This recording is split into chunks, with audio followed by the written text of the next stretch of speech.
in the constant pursuit of liberation, freedom, we run into some things that we face more often than not. And one of these tools that we run across is used to keep the blind blind. And that tool is money. You know, we have, as Americans, I'm sure probably people everywhere have drawn an attachment to that medium of exchange, money, as we call it here, as liberally as we have attached ourselves to the language. We were born into it and accepted as being that way. Same way about religion. We were born into it, accepted as being that way. And we don't really know anything about it except it's been here ever since we've been here, and it must be legitimate because we came into it, and so on and so forth. But this thing that comes down to money, people have, most people, some people know what's going on. Many people know what's going on. But, half of the population knows nothing about money except you get it and do what you can to get it and spend it. Well, the fact that money has nothing to back it, well, we know that some of us can remember that they said money was backed by gold at one time, but presently it's backed by nothing. Used out of paper, used just for transactions. And it can be done that way because there's no end game in sight. It's just a game that's being played, and one day it will end, and whatever it happens at that time will happen. But in the meanwhile, every activity that can be taken to prevent an end will be made. And so, that being the case, every attachment that we have in our lives requires the access to money. And without the money, we don't have access to. And in order to get that money requires that we meet some standards that's set by those who operate with the money. It has a weird sense of wielding power for some strange reason. But when I come to you and speak about a difference, some things that we can actually take control of, I'm actually speaking about something that frees us from money. You know, money keeps us bound, but if we have something that's called, I call it prosperity. There's another word for it, but I'm not sure what it is just yet, so I'm waiting on it. But it means that we work together.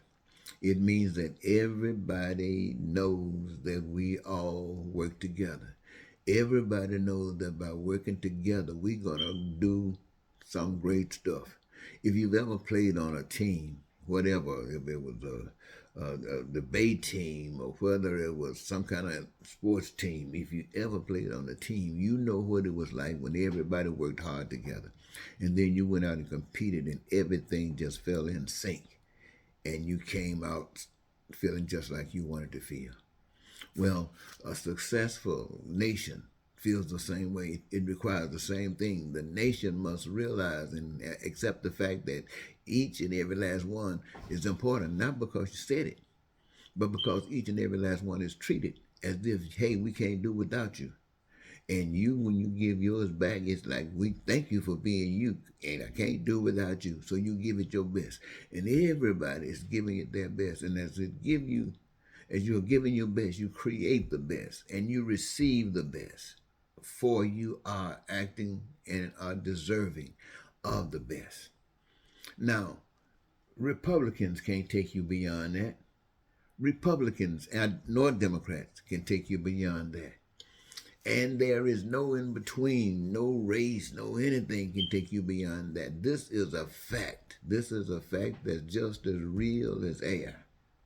It's just as real as oxygen. It's just as real as flesh. It's just as real as spirit. And let me say this to you, ladies and gentlemen. When I speak of the simplicity given to the language, you just born into it and accept it. Speaking money, you were born into it and accepted. religion, you were born into it and you accept it. But that does not give you knowledge. That does not change you. That does not make you a God person. Uh, and see, when I say make you a God person, we're all God people. But we don't know it. So we don't act like it. And when we don't act like it, we don't receive of it that which we are entitled to. And that's why we have all the pain and all the suffering, the crime and the violence, the lying, the cheating, the stealing, the hatred, the racism, the bigotry. It's all for those simple reasons. But, my friends, there are those that didn't just walk into it. Something happened. And it, as far as I can see and have been guided to believe and understand and know, is that a miracle opens your eyes up.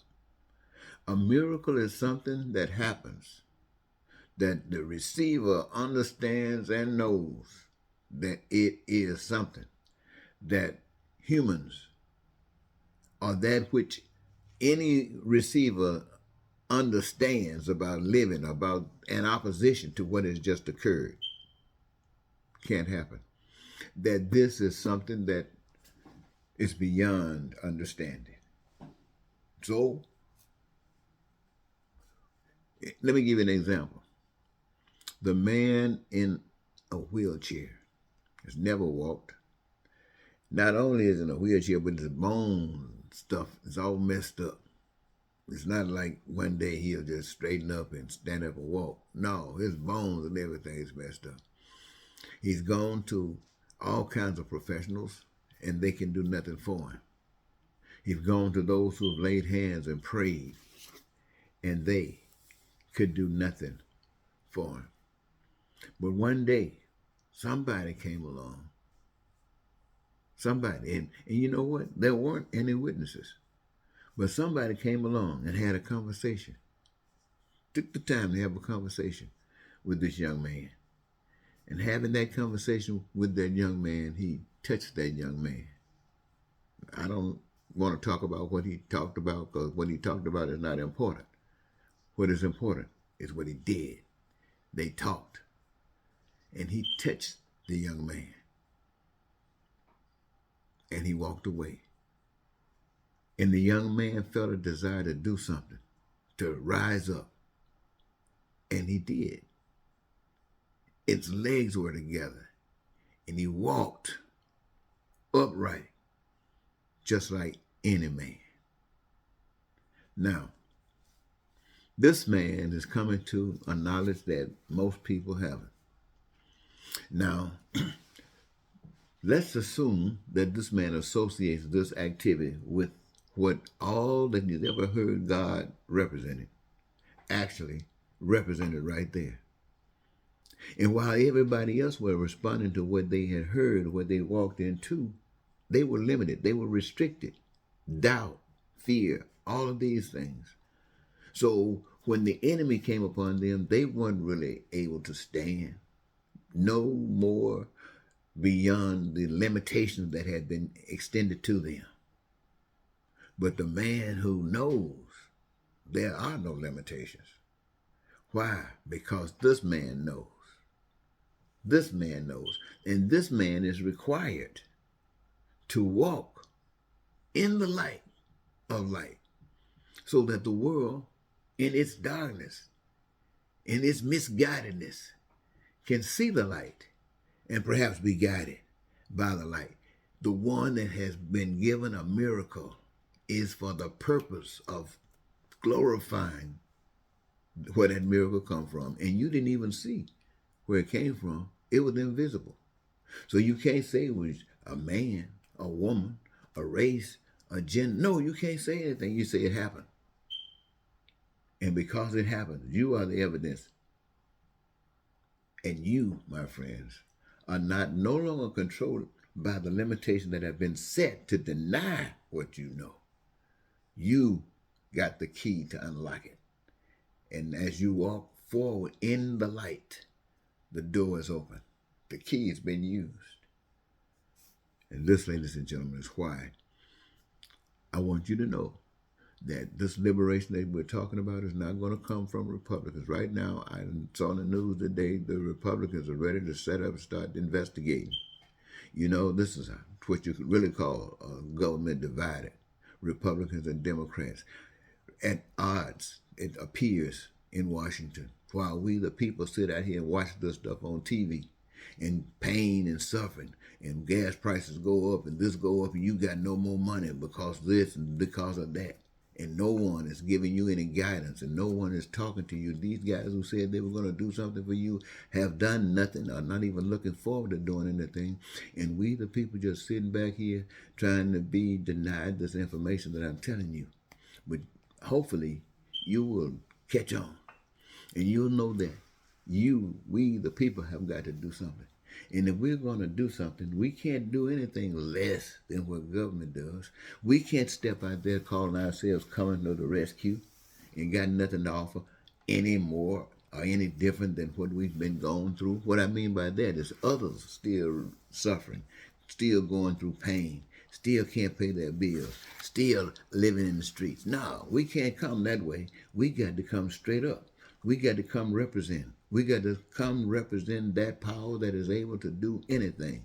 We got to come represent that power that is a miracle.